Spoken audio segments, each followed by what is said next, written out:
experts in early music analyze music so much faster and better. Then let's take that. I remember I spoke to you about a Chopin example maybe a couple of months ago, and it was the Chopin Etude Opus 10 number 1, the big arpeggio one, the big one with arpeggios. And I have a long history with that piece. I first analyzed it with chord symbols, so that tells you how little I knew. So then later on, I was applying figured bass, and then I said, oh, maybe I could ask Professor Demeyere to help me out here. I have a few problems. And then boom, boom, boom, so quick.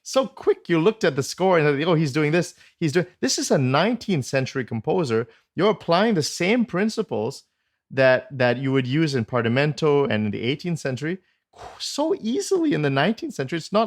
It's like you didn't really do anything different. No, there is not a point in time where composers say, now I will do.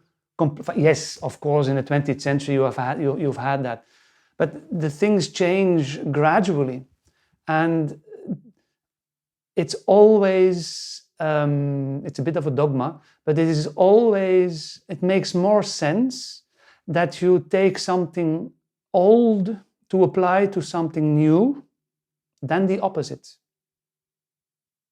When you have a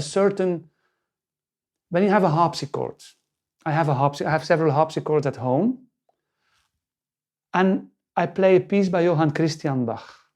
Will I say I will not play it on the harpsichord because perhaps it should already be on the pianoforte? No, because the harpsichord still was around, and the harpsichord stayed around until well into the 19th century. Well, it's here today. It's here today. And when Johann Christian Bach came in a place where there was no pianoforte, but there was a harpsichord, he would play the harpsichord.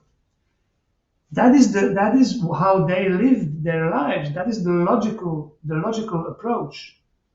I find it much more problematic than you play old music on a newer instrument, because that newer instrument was not around when the composer composed his piece.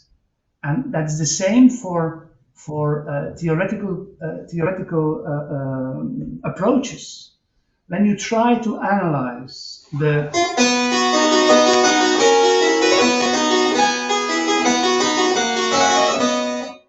things that I have seen with the Roman numerals, for those 4 bars are I'm sorry, but are a nightmare, because they do not explain what is happening, because they are a theory which is so much later and that you apply to something which is so much older, and so that it does not make sense, and it is so hard to make people understand this, and it's so hard to get rid of that when you analyze Mozart. I don't like the word analysis. I mean, you told me that when I saw that